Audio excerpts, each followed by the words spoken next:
So I've just come back for a run and I'm feeling really inspired to share this with you. And that often happens for me going for a run. I mean, we know there's just tremendous benefits, not just to the body, but even more to the mind in terms of the oxygen flow and the blood. And it is often where I come up with my best ideas. So I thought, you know what, let's get straight to it. So I'm intrigued about this idea of revenge, right? I mean, it is such a powerful impulse. I mean, if you look at popular culture, look at novels, look at movies, look at series. I mean, there's even a series called Revenge, right? We get an immense amount of satisfaction from punishing people who we feel have punished us, right? Now, we can't just discard that. We can't just say, well, that's just silly and, unspiritual. And I think it's important that we understand what's going on. And here's my idea. So this is a little weird, but I'm convinced that there's something in this, okay? My idea is that revenge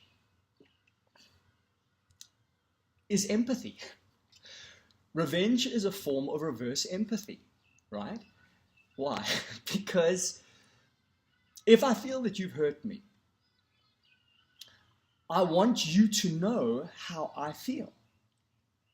I mean, like, if I really didn't care about you, why would I care whether you know how I feel or not?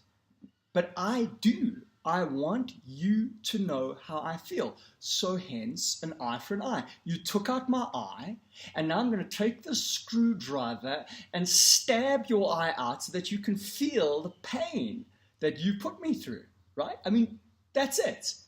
I just the idea though that it's empathy I find so intriguing because we think of it more as I'm gonna come down on you like a ton of bricks. I just want you to feel pain. No, it's not just that I want you to feel pain. There's an important distinction here. I want you to feel my pain. I want you to feel the pain that I believe, rightly or wrongly, by the way, you have put me through. It's often very subtle, and I think we we often don't even realize when we're doing it. It could be not returning somebody's phone call, because they actually took a long time to return yours, or sending a text message that's just a little cold because the message that they sent to you was cold. So there's this sort of matching that goes on, which is a form of sort of low-grade revenge. And I'm intrigued by this because I do it, and I thought I didn't. At least I teach the futility of revenge, and yet I find in very subtle ways when I'm feeling hurt, I find myself doing the same thing. And that's what got me thinking about revenge as a form of reverse empathy. Because I asked myself, well, why am I doing this? And I realized that I was doing it because I wanted the other person to feel what I was feeling. That's the empathy connection.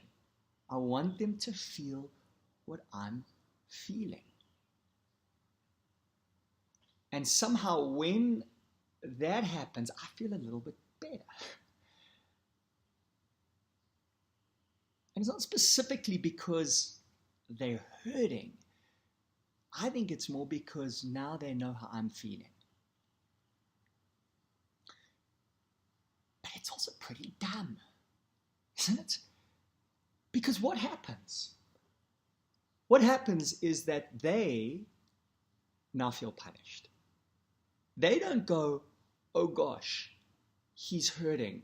Maybe I shouldn't do that next time. No, they start hurting, and they now have to do the exact same thing to you.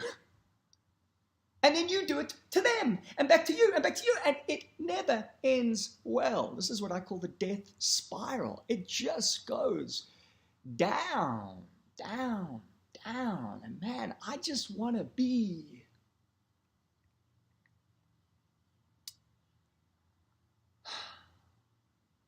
I just want to rise above that. Somebody's got to Somebody's got to break that cycle. If we understand that the reason that we're doing this to one another is truly about wanting the other person to feel what I feel, then enacting revenge is not a clever way to do it. And truly, all I'm going to do is hurt myself. You hurt others, you hurt yourself. Now, you're thinking, hey, if they have hurt you, like, just desserts, what are you going to do? Just be a walkover? No. What does success look like? This is a question I ask myself more and more and more. It's such a powerful question. What is the end objective? We're giving into this impulse because it's satisfying in the moment. But if you really ask yourself what success looks like, to me, certainly not feeling the pain that I'm feeling. And the best way to do that is clearly not to punish, because then they're just going to punish me back. I'm going to feel more pain. So if success is the release of this emotional discomfort, and there is a very strong impulse, because we are basically empathic creatures and we want people to know how we're feeling, then newsflash, what about just telling them how I'm feeling? What a revolutionary idea. Baby, I'm hurting right now.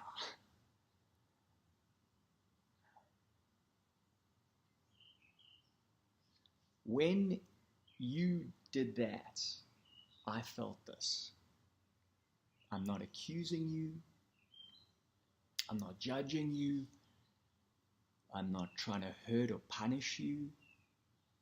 All I'm saying is that when you did this, I felt that. Now you know. Now you know how I feel. I don't need to punish you.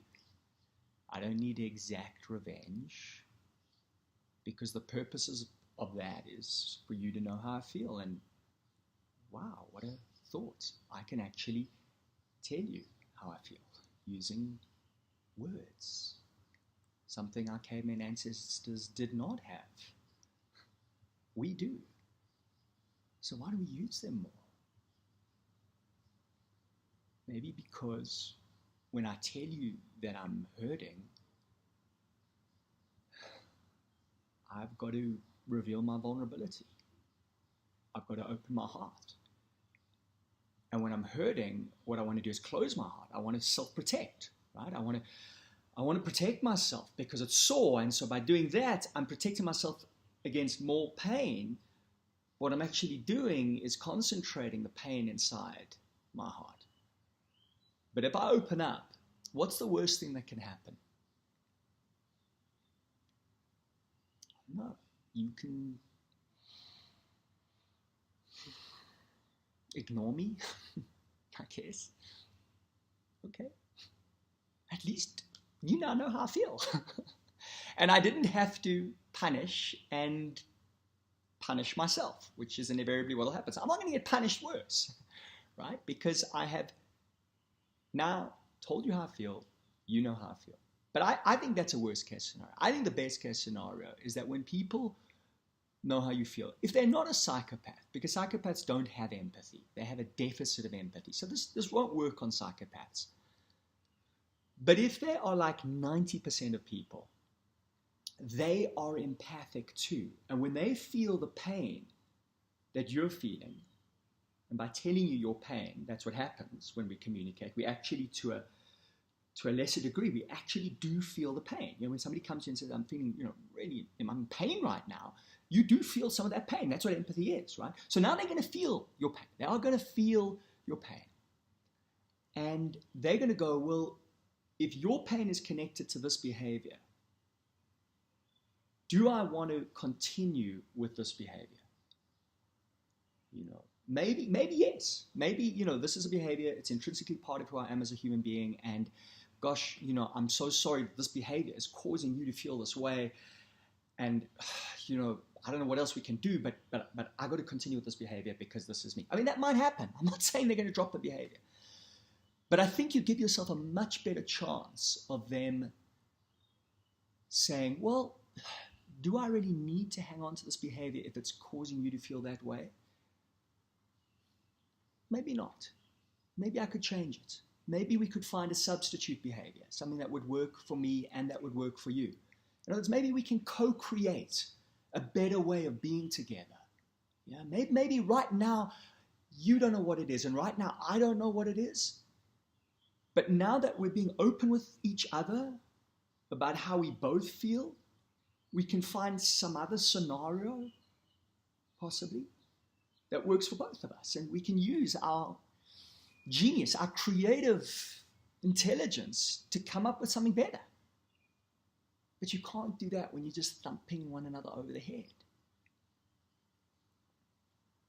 So, there you have it. Revenge is a reverse form of empathy. We want them to feel what we're feeling, so we break them down because we're feeling broken down. But you can't fix yourself by breaking someone else. So I have a proposal.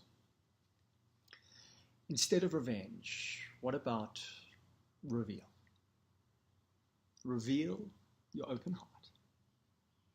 Reveal how you feel.